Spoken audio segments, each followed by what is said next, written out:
Hi, everybody. My name is Sarah Dorr. I am the Director of Professional Development for the International Studies Association.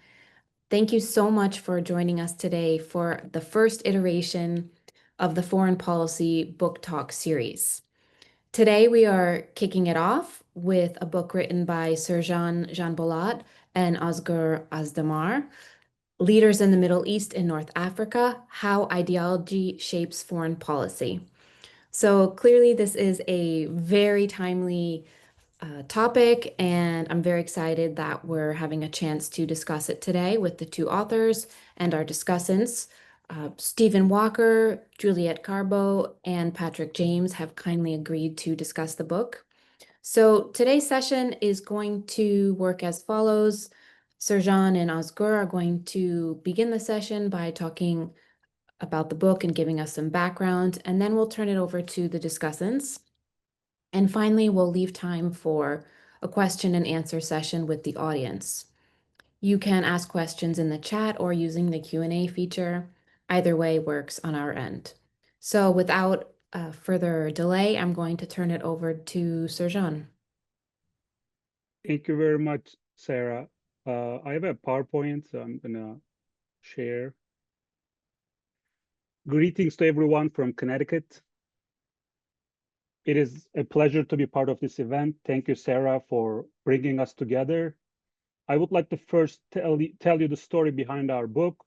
Let's start with the book cover. The photo on the left is from the extraordinary summit of Organization of Islamic Cooperation in Istanbul in 2018. The conference was organized in response to the flare-up of the Israeli-Palestine conflict back then, and the first Trump administration's decision to move its embassy to Jerusalem. What do we see in this photo of Middle Eastern leaders? First, they represent distinct political ideologies, which often lead to a tug of war in the region. Second, they have different personalities and leadership styles. Because we like this photo and the story behind it a lot, we used this photo as a cover of our book. How this book project started, you might be asking.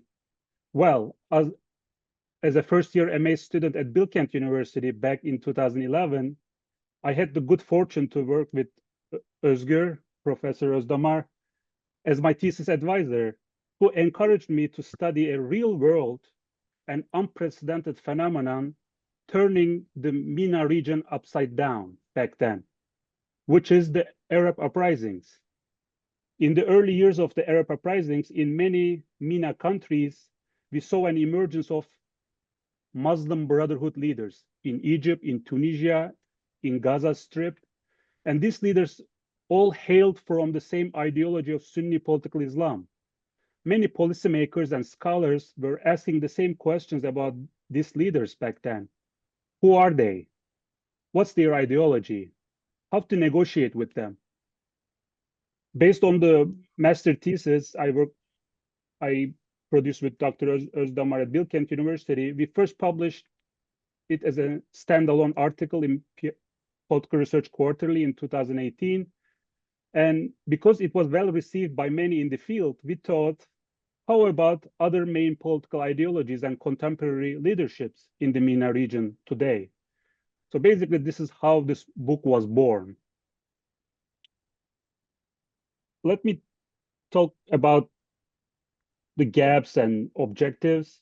Our book aims to address both theoretical and policy relevant gaps, including the need for a scientific methodology to analyze the processes and outcomes of foreign policy decision-making in the region and formulate better informed policies toward this difficult and volatile region. To that end, we survey distinct political ideologies and leadership types in today's Middle East and North Africa region, and highlight both variation and similarities among the studied leaders' foreign policy propensities. In this book, we also contribute to the scholarly efforts in extending North America-bounded foreign policy analysis theories by focusing on the case studies beyond the Anglosphere. In doing so, our book aims to help contextualize political leaders, by factoring in cultural, historical, geographical, and other situational features.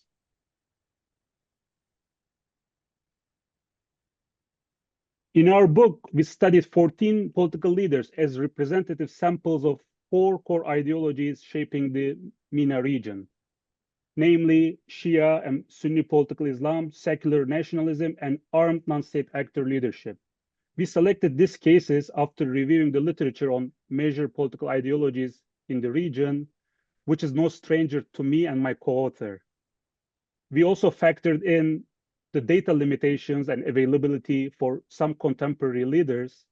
So we focused more on the leaders who succeeded in clinging to power long enough and also who spoke enough.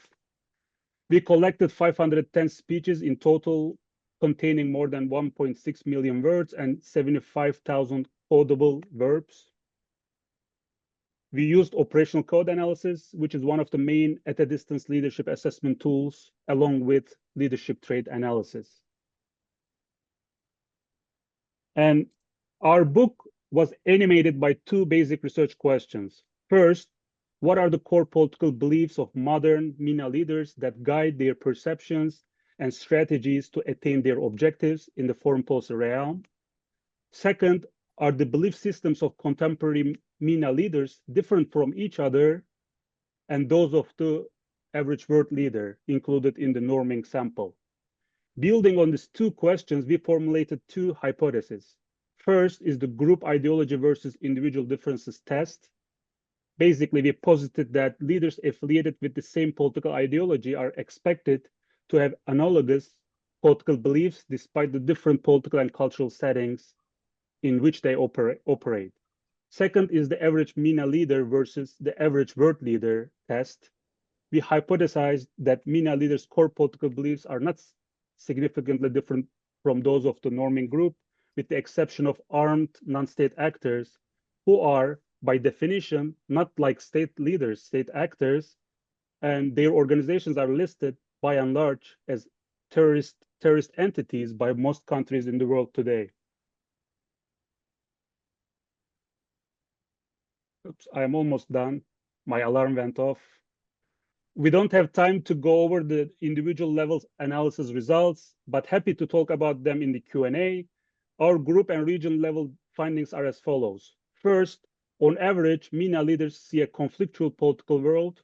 However, the lower results are not very extreme, as all their nature of political universe measurements are above 0. Second, MENA leaders have mixed tendencies where their strategic orientation score average is lower than the norming group averages.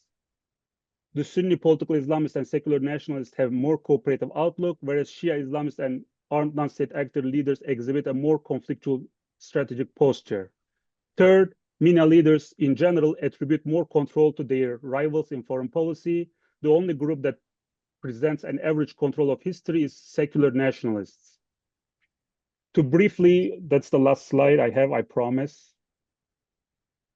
To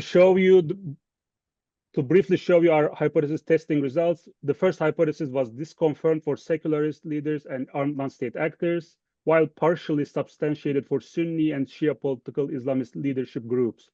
We see a different pattern for the second hypothesis. While the master beliefs of secular nationalists and Sunni political Islamists are not significantly different from those of the world leaders, there are statistically significant differences between the average world leader and Shia Islamist and armed non-state actor groups in the region. This is all from me. Now I pass both the mic and the baton to my co-author. Thank you, Serjan. First of all, I'd like to thank all the organizers and our discussants and the participants for this wonderful event. Thank you very much for your time. I'm going to talk about the most general and the philosophical conclusions of this book that we discuss in chapter 6. And there we talk about perhaps the most important difference of this book from the IR theories or IR theory oriented books is that it's the nature of its being so actor specific. And the actor specific theories of international politics, we argue that they do a much better job than the structural theories in terms of explaining quote-unquote real-world events. Many IR theories, especially the structural ones, engage into this gross simplification of reality, and they actually omit many important variables. In this inter-paradigm debate between IR theories and foreign policy analysis theories, we take a very clear side. And in this book, we suggest that not only are FPA theories are better at explaining and predicting foreign policy decisions, behavior, and outcome, but also that IR theories oftentimes are grossly misleading, which harms the growth of our discipline, international relations discipline. So many FPA theorists, they argue for a compromise position for FPA in the IR field, but especially seeing the results of this book, we go beyond that position and we argue that the only way for IR to establish itself as a scientific discipline is to advance the actor-specific empirical studies focusing on agent behavior and decisions in the future. So our focus on the individual level of analysis, with a specific emphasis on leaders' beliefs as a causal mechanism for decision-making and behavior, is one of the few FPA ways to advance the discipline and help it find its way among the eminent social sciences in the world. And the book, in all of its empirical chapters, is a testimony to this conclusion, because in every chapter, we try to go beyond the theory and the method and the numbers, but try to connect all what this analysis means to history or the current world politics, right? And there, we easily actually see that there's strong evidence that the decision makers are at the heart of international politics, and their personal experiences do matter. And none of the IR theories is capable of explaining these most important factors that shape international relations, especially in this region of modern MENA. The structural theories leave out very important factors, especially decision-making, whereas what we observe shows us that all the MENA leaders make explicit references to culture, history, their religious or ethnic identity, and their beliefs, while making politics.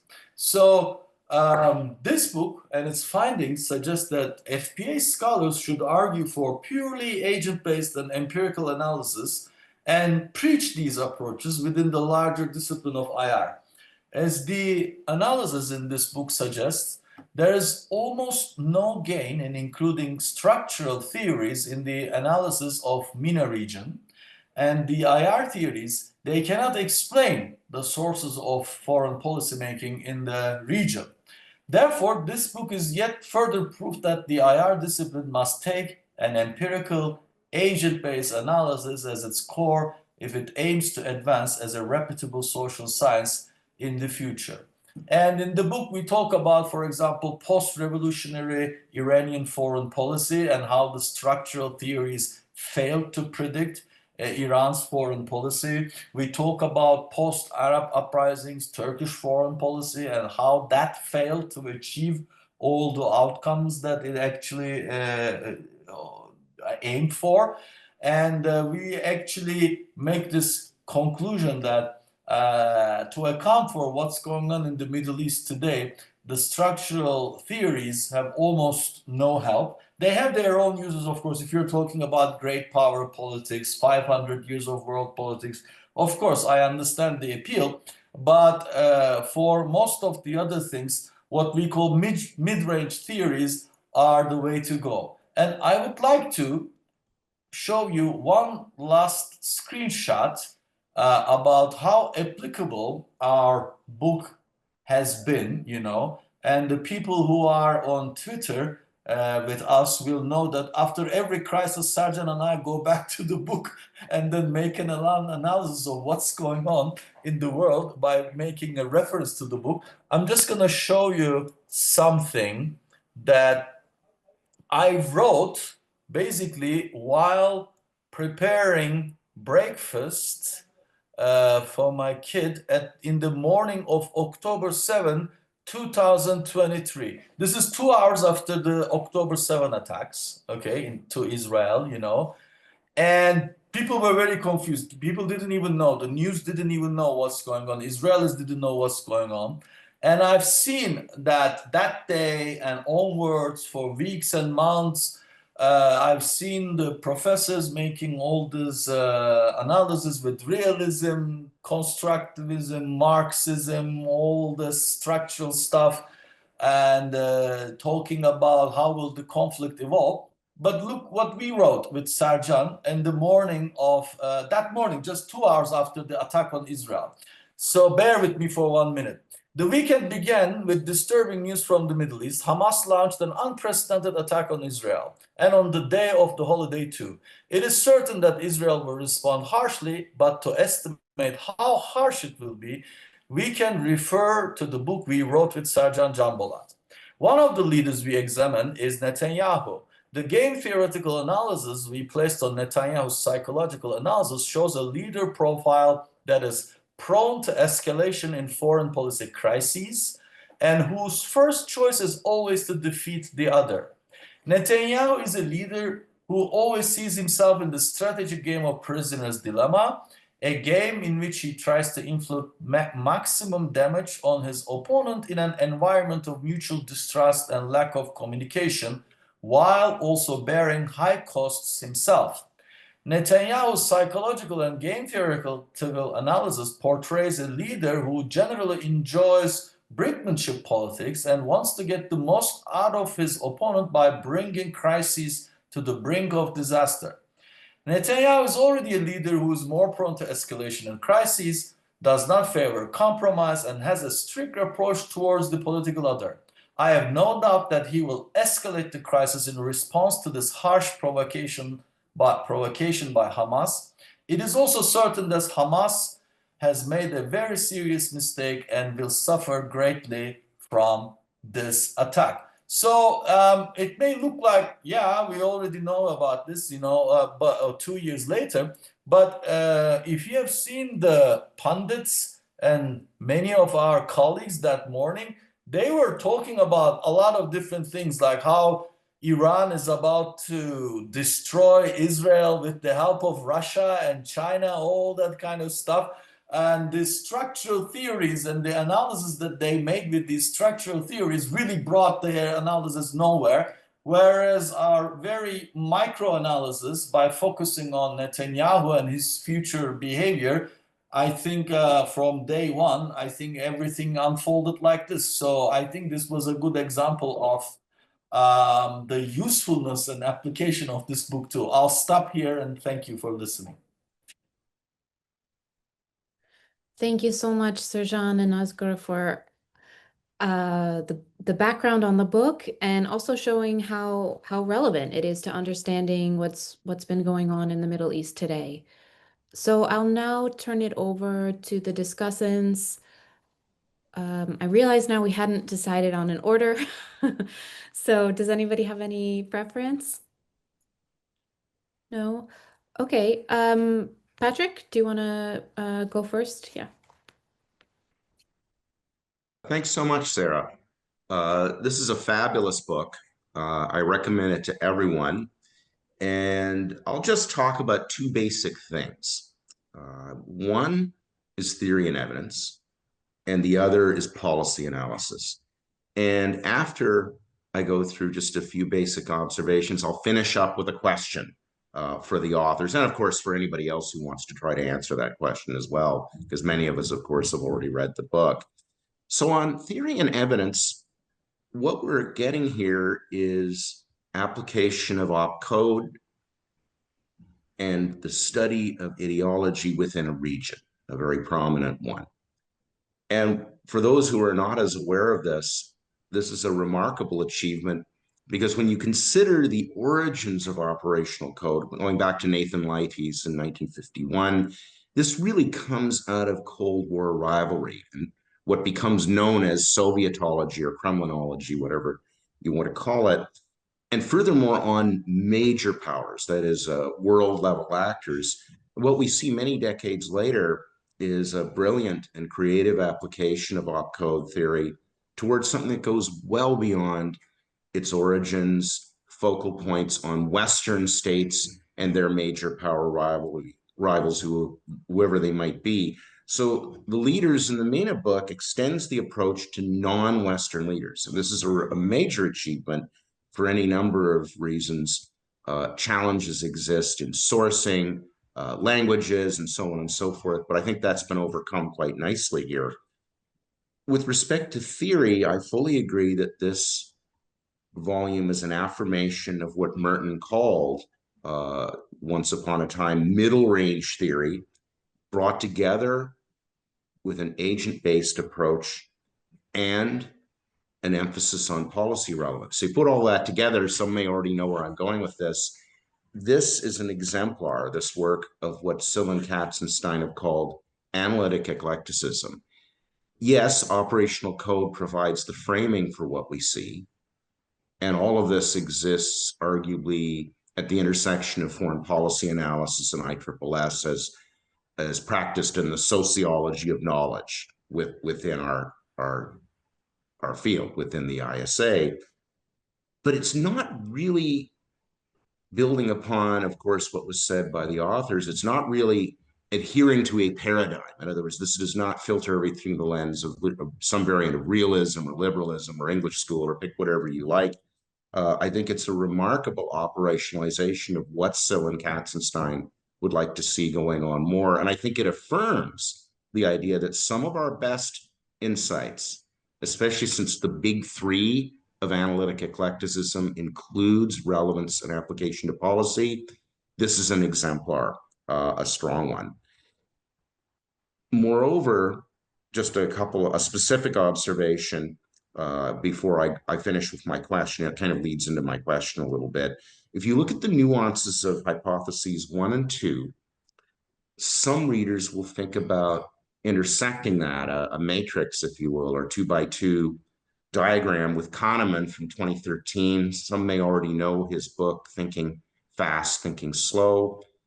Maybe I reversed the order on that. Back in 2013, basic idea is there's two types of cognition out there. Type 1 is fast and more emotive, whereas type 2 is slower and more deliberate and analytical. I wonder to what degree, I don't have an answer. Discussants get to pose questions, not expected to answer them. We throw that back on the authors.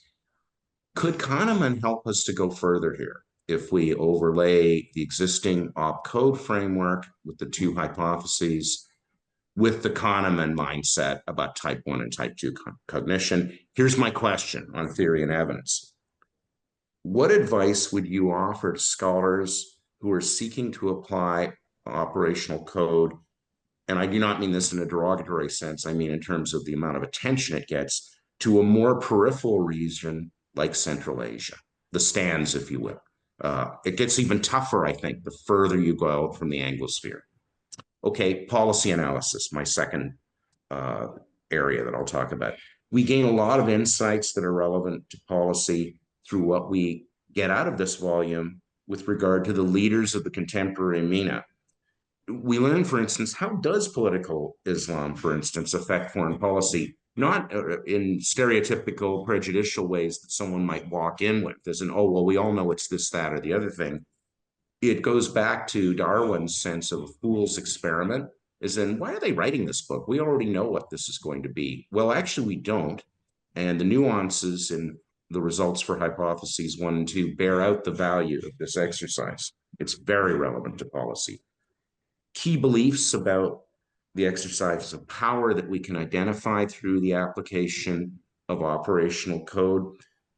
These vary across MENA leaders, even when the basic ideology is the same. So this is an exercise, a beautifully structured one in Mill's methods of difference and similarity. It's a great latter-day instance of how to do that and could really be used to teach both undergraduates and graduate students in a methods course about how to structure research in ways that can be translatable into policy relevance.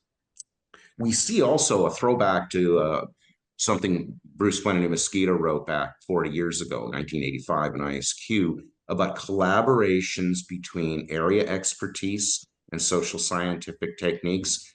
There's also consilience here. This is another way in which this book is a great role model for people who are writing their own scholarship. The specific finding about Netanyahu that was mentioned is an example of that. We get a rigorous sense of intuition about Netanyahu is, and yeah, I think he would be the sort of leader to escalate things.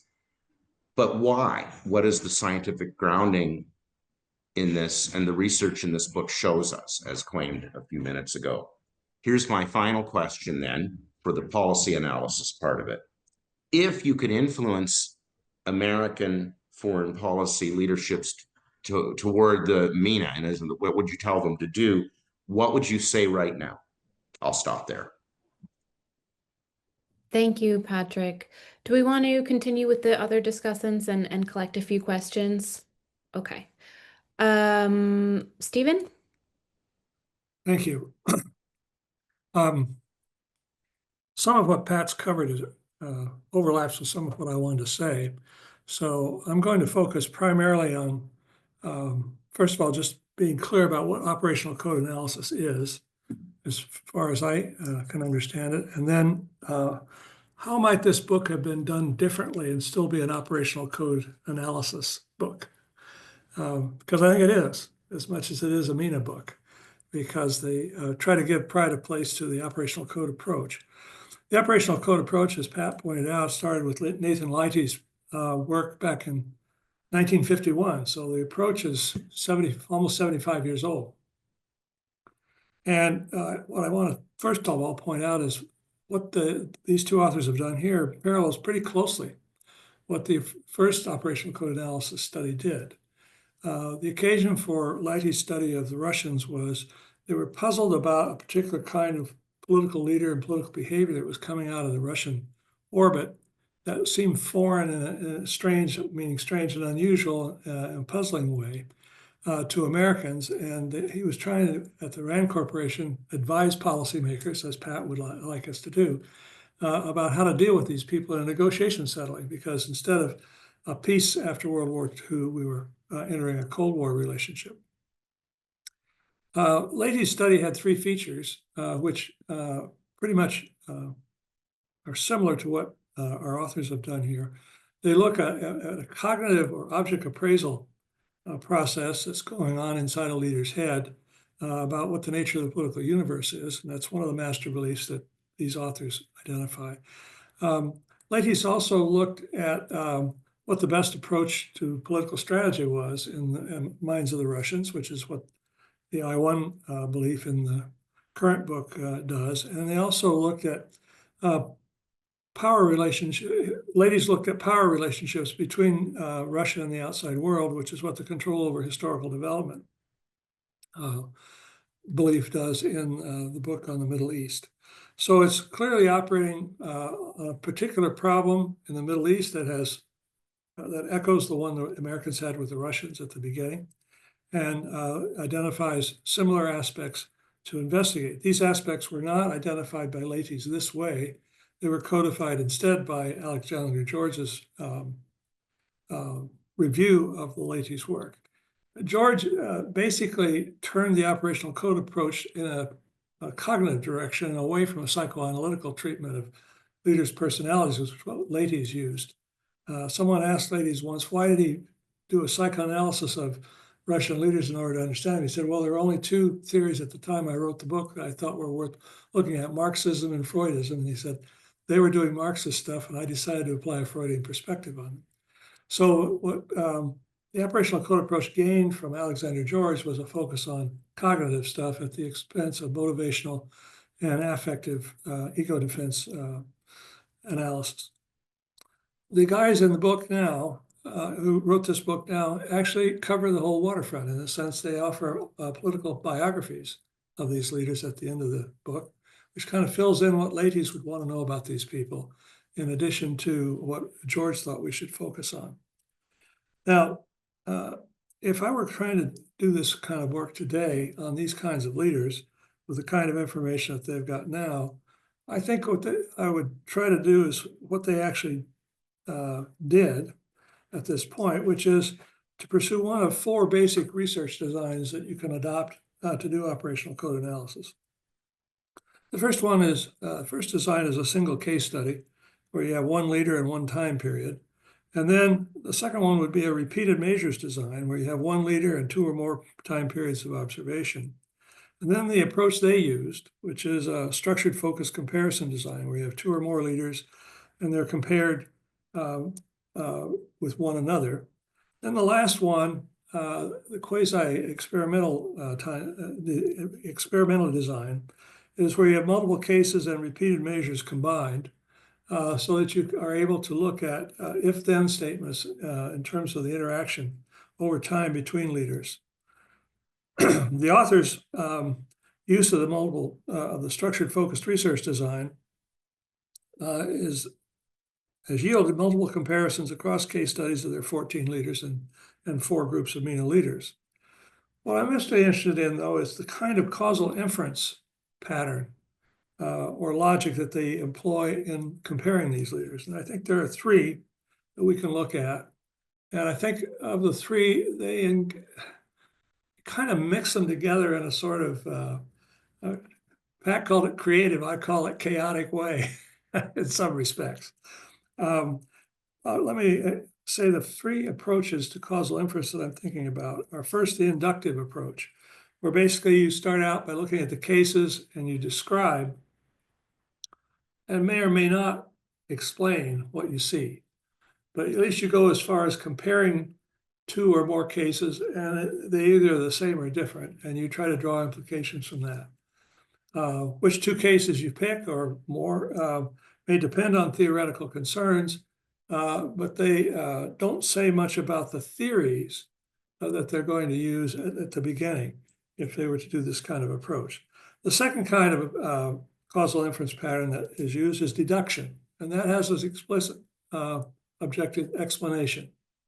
Here you're looking for if-then statements that are connected to one another to form a coherent causal story of what's going on with respect to the cases you are comparing. And the last one is what I'm going to call adduction, ADDUCTION. What I'm talking about here is where you're not only making inductive steps and deductive steps, you're going back and forth all over the place to weave together what some people have called an analytical narrative. I'm thinking here of Robert Bates and Margaret Levy and Perry Weingast's approach, where they have a theory like game theory. And you can see the game theory evident in this book, which carries with it certain propositions. And then you have cases, on the other hand, where they've given you a narrative of what's going on in the Middle East for a particular set leader during his time in office. And basically what you're saying is, if I know the theory, I can use that as a flashlight to highlight aspects of the narrative that were overlooked if you were just looking at it from a purely descriptive point of view. And it's just going back and forth that really gives the life to the analysis, additional life and insights to what could have been written by a typical Middle East or African specialist about these leaders in particular.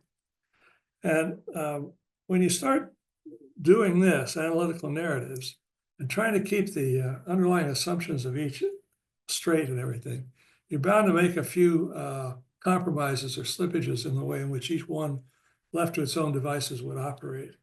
And so there are parts of this book that I don't think make a lot of sense at one level, but at another level, it doesn't matter. I'll give you an example. If you look closely at the first hypotheses, they say what they're going to do is look at how far these leaders deviate from the mean in terms of standard deviations to decide whether or not these people are typical average world leaders or above or below average world leaders. And then they don't do it. There's not one, maybe one or two references to a standard deviation all the way through the book. Instead, when they test that hypothesis, they start looking at differences of means or averages between leaders. And they find those are significant in one direction or another, which may or may not lie within or outside one standard deviation in order to make the jump from a typical world leader to a atypical world leader. Those differences are statistically significant, and they argue they're also substantively significant. So from a statistical point of view, they're on relatively firm ground. Okay. But when you want to try to go back and forth between a model like game theory and empirical results, statistical results, like you get with the profiling that they've done statistically, and then with the case studies, you would like to be able to measure just exactly when Netanyahu, for example, in the op-ed that Oscar put together over breakfast, just when they crossed that line going from one kind of cell to another in the game. And that's not evident in these. Essentially what you've got is a missing dependent variable. That is to say, a dependent variable that is specifically measured, can be observed over time in repeated measures, okay, and then can be compared with a similar repeated measures pattern in another case. And then if those are lined up together and they interact, you can see how each affects the other. So I think what they've done in this book is very substantial in the sense they've opened up a whole research agenda where they can go back and look at these leaders now and try to refine the measurements on the behavioral side, what the leaders are actually saying and doing, perhaps with event data or event data collections. Or they can refine what they say about the names that they think explain the patterns they see intuitively in the case studies. Now, it may seem like I'm being critical of what they're doing, and I am a little, but I think it's positive criticism. I think the book is not only really good on its own merits, but it's also a basis for expanding their research in the future, both with respect to the leaders they have in the sample now and what they might get by way of collection. I probably have gone on too long, so I'll stop. Okay, thank you, Stephen. Juliet? Thank you, Sarah, and thanks for the invitation to be part of this roundtable. I'm honored to be here today, and congratulations to Sir-John and Özgür again for this award-winning book. It was a pleasure to read for this. I know I don't have a lot of time, so let me go pretty quickly here. Things that I liked about the book and things that I think others will like about the book. The focus on leaders in the Middle East and North Africa, that's really, really important. And it's amazing that we don't have more kind of foreign policy analysis tools used to study these leaders, given their importance in the region and globally. I like the book that it's comparative. There's lots of countries, lots of leaders, really novel attention to leaders of armed non-state actors in there too. Operational code analysis is very appropriate for the book's questions, as are the little qualitative psychobiographical profiles in the books. I really liked those and using those in combination with operational code, but also in combination with the rich knowledge of politics and international politics of the region. So you can provide deep context for these profiles that you're doing. And then as others have mentioned, the policy implications are obvious, but you draw these out really nicely. And the concluding chapter has a really good discussion of the policy relevance on several significant substantive issues. So you really hit all the marks in terms of kind of significance, rigor, originality, and policy relevance here. I guess what I also liked about the book, and this leads me into more of the question or throwing out some ideas for possible discussion. I liked how the book made me think about the connection between ideology and beliefs. I mean, that's in your title. It's a major theme throughout the book.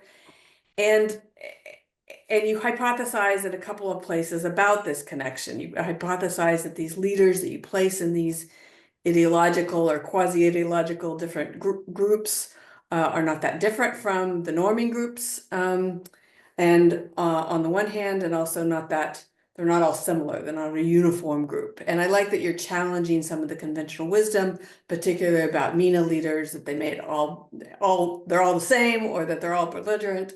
And of course, your findings nicely challenge that conventional wisdom. I worry a little bit about kind of the risk of conflating individual belief systems and these ideological groups. And we've seen a lot of studies in leadership trait analysis and operational code analysis over the past few years that have kind of compared women and men leaders, or they've compared populist and non-populist leaders, or secular and religious leaders. And with this kind of underlying question that maybe they have the same kind of personality traits, or even individual belief systems. And there may be reasons for that, but the reason I worry is that a kind of a pure psychological approach to the connection between ideology and and belief systems would be that we should expect variation in all these groups, right? These social groups, these ideological groups don't determine personality or belief systems, and that we should expect diversity and not uniformity within those groups. A pure sociological perspective would expect the opposite, right? That these belief systems have to come from somewhere. And so I think what your book is nicely doing is helping us tease out this relationship, because of course, reality is not either at the pure psychological level or the pure sociological level. It's somewhere in between, and your results are somewhere in between on that, right? So how much are belief systems reflective of those ideological groupings? How much are they independent of those? And I think your results beg those questions to be answered. I think you don't completely answer them, but how can a single book answer such big questions anyway? But I think you set us nicely for thinking about that relationship. And in some ways that takes us back to the origins of operational code, right? As others have talked about, Leides was more about the collective. And then George and others have taken it, including Steve, have taken it more to the individual level. Where are we now? And I guess that would be my real question to you. What's most important when you look at these leaders? Is it the cross-group differences, the within-group differences, or how they sit vis-a-vis the norming groups? So I'll stop there. Thanks. Wonderful. Thank you, Juliet. I'd like to give Sir-Jean and Oscar some time to respond to the comments of the discussants before we open it up to Q&A from the audience. So I'm going to be very quick, and maybe, Sir-Jean, I'll start with Pat, and you can continue with Steve and Juliet's remarks. Thank you all. Those are all wonderful comments, and gives me a lot of input about what to do next, actually, with my research. Pat's question about Central Asia, for example.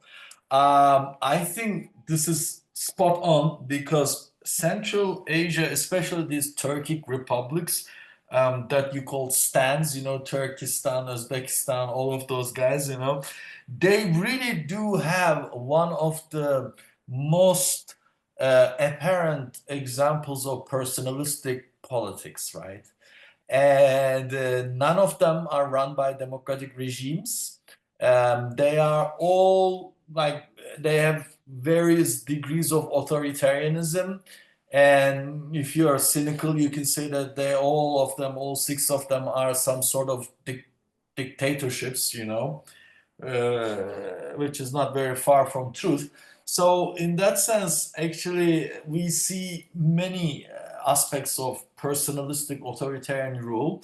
And I think when you see this kind of very personalized polities, I think looking at the person's beliefs and background becomes even more important than the Anglosphere, right? Especially during the Cold War. So I think it's a very good idea to think about those. The second comment about Kahneman's approach, actually, our book and Kahneman's approach is actually pretty much on the same page in terms of both subscribe to the assumption of bounded rationality. And then the individuals are not purely rational, and they are only rational according to all the limitations that they are limited by, right?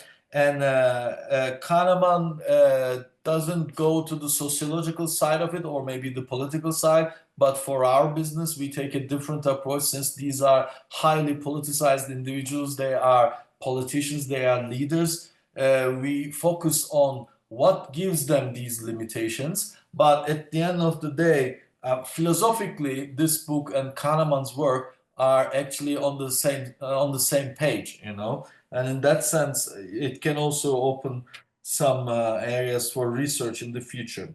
And lastly, what would I tell American leadership today about the Middle East?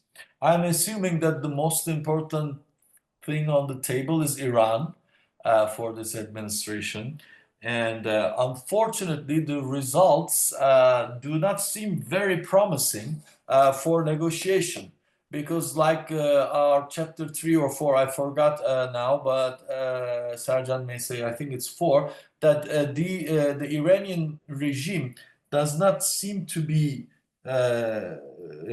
believing too much in cooperation, and they do not have the belief that cooperation or communication with the American administration will help. If you ask them, they will say that, well, we did that, and then Trump withdrew from it in 2018 or whatever. But that part is a political discussion. We're not concerned with that. But we can conclude from our analysis that it doesn't look very promising. It doesn't look like this administration can cooperate or negotiate with the Iranian administration that easily. And I think the news that we heard that they are doing something in, I've forgotten about Oman, I think, and which didn't produce many results, are testament to that. And lastly, about Netanyahu, you said that, well, yeah, we knew about it, but you are experienced in this, and you've observed Israeli politics very closely. You may have known that Netanyahu will behave this way, but like I told you, the stuff that I read, and from really our colleagues, in the media, in blogs or wherever, also in articles, what I heard after the October 7 attacks was very different than what happened. People said that, oh, Netanyahu will withdraw, he doesn't have power, he's embarrassed, he cannot continue, he will be toppled, Israel will be half destroyed, fully destroyed, all that stuff. But the reality and our prediction was very different, and if you analyze Netanyahu, it's easy to know, it's easy for you, but it wasn't very easy to predict what will happen for most of our discipline. So I'll stop here and I'll leave the floor to Sercan. Thank you, Özgür. And I will respond to Steve's and Juliet's well-taken questions. Hopefully we can have time for Q&A from the audience. So I will go quick.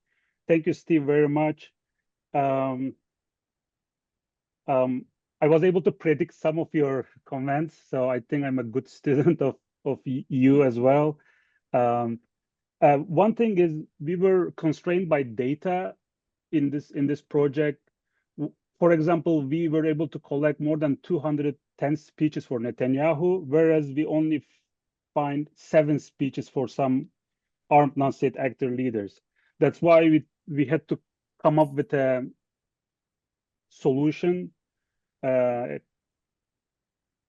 so we can analyze all these leaders. That's why we weren't able to do some of the techniques, some of the approaches you suggested, like repeated measure design or quasi-experimental design.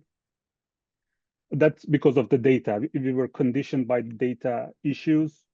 About standard deviation, we are not focusing on. So we agree with that, but we also wanted this book to not we didn't want this to be too technical because we want to also cater to policymakers.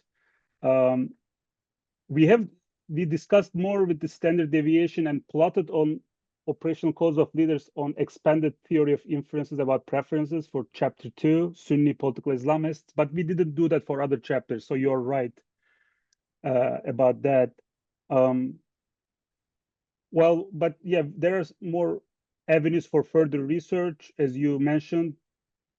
So we can do further analysis with some of the leaders. For example, for Bibi Netanyahu, we can do like repeated measure design or ANOVA test to see learning in office, for example. So there are some future avenues for further research. Thank you, Julie, very much for your kind words and compliments.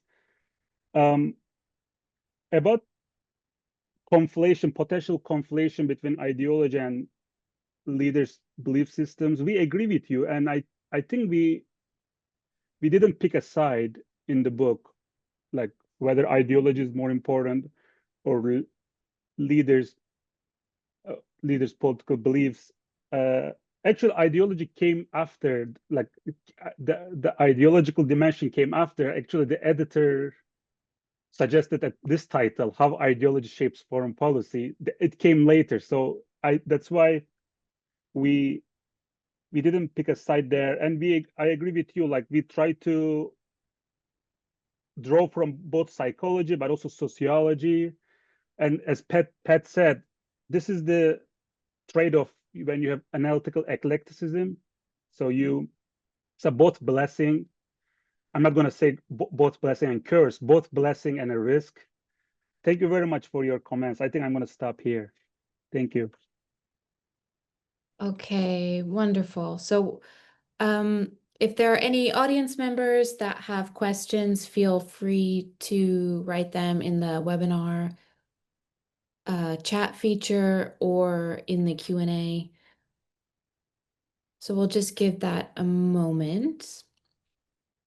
And in the meantime, I can tell Juliet that I really liked your conclusion about that the reality is somewhere between sociology and psychology, and our results also confirm that. Yeah, I totally agree. We go back and forth between those two, what really shapes the political behavior, you know? And psychology is there too. It's not a dichotomy anymore. Sure. So while we're waiting for questions, I just want to build on a question, Patrick, that you asked. So you asked if Sirjan and Oscar had the opportunity to talk to American leaders about their foreign policy in the Middle East, and what would you say to them? What would they say to them? But I'm wondering, what about the reverse of this question? So Sirjan and Oscar, if you had the opportunity to talk to leaders in the Middle East about their foreign policy in the world today, what would you say to them? It's a big question, but No.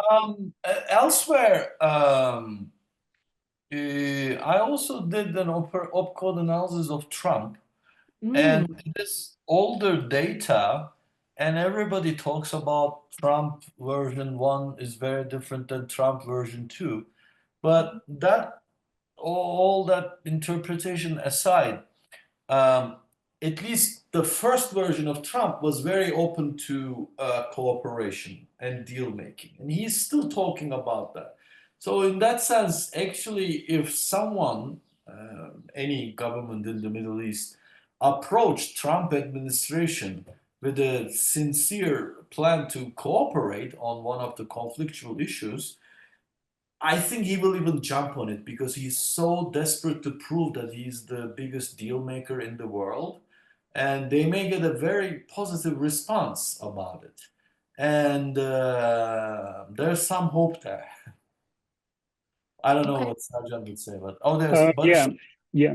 Barış. I would like to add that, so the advantage of operational code analysis is the results are two-dimensional. So when you talk about leaders, you talk about leaders' image of self, but also image of other.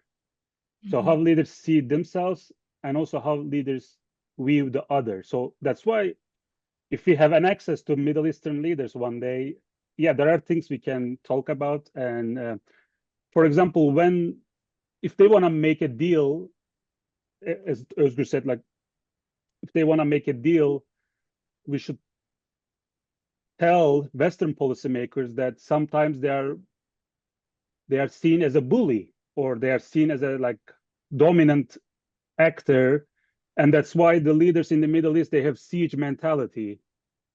That's why they don't trust the other. They don't trust the other. And what happens, Steve knows better than us, they don't make the first move. They don't initiate the game. They don't make the first move. They generally expect the stronger other actor to initiate the move.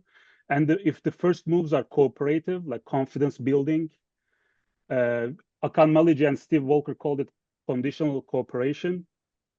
When they do some gestures, some diplomatic opening, MENA leader cannot take another step and reciprocate, like with cooperative measures. That's what I can say, what I can add. Okay, thank you, Serjan. We have a question from the audience. The authors are well versed in other approaches to leaders. What is missing in your operational code approach to MENA leaders that we may find in LTA or other approaches? I can go first, but if Serjan wants to add something, please. Yeah, Barış, you're absolutely right. While writing this book, I actually thought about this a lot. And for example, we in FPA and operational code analysis, we locate ourselves like very specific actually and very micro compared to the macro theories of IR. But within political psychology, actually operational code analysis is highly theoretical. It's a reliable method, it's replicable, it has strict rules, and it's always repeating the same kind of analysis over and over again. And then I always felt like we are missing many nuances, you know. And like Juliet was talking about that, she said that she liked those mini biographies. I was very happy to hear that because I also enjoyed reading about those people and writing about them. And actually, while writing those very mini biographies, I felt, for example, that it would be so wonderful if somebody did real psychobiographies on these people, you know, going much deeper, much larger span analysis, starting from their childhood in, I don't know, rural Syria, you know, that kind of stuff. I would love to read that book, for example. But of course, we are not those guys. We're not psychiatrists. We're not psychologists. It's difficult. We do something else. But I was just thinking that psychobiographies are very fun to read, actually. And yeah, I was yearning for that. There's one more.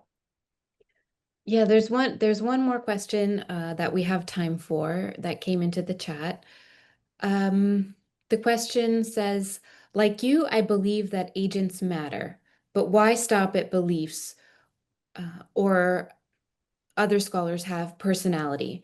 I have a sense that leaders' overall experience of the world matters a great deal. That is, whether they experience unfolding foreign policy events as positive, negative, novel, coherent, whether they can control events. Do you have any thoughts on this issue of leaders' experience of the world as opposed to beliefs? I can go first, yeah, quickly.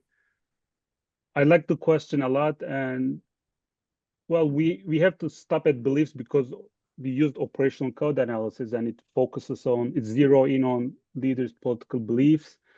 But yes, that's why there are other approaches in foreign policy analysis. There's leadership traits we have just discussed. There are also motives, worldviews, For this, you guys can check Michael Young's website, Social Science Automation, and he has all this coding schemes for leadership analysis. And there are also data sets developed by IR scholars like Mike Horowitz and others. They focus on the experience of leaders. They have huge data sets. And actually, it's a good example of a dialogue between foreign policy analysis and larger discipline, international security and larger discipline. Now they talk to each other. Julie and Cameron edited a handbook recently. It's also another example of that. Yeah, operational code analysis focused on beliefs, but also implications for other features, other aspects of personality. Thank you. Asghar, do you want to add? Very briefly, actually, my previous answer to Barış's question, I think applies to Aitan's question too. Like I said, we miss a lot of details when we do opcode, you know, and the personal experiences, the history of the person himself, those are all missing.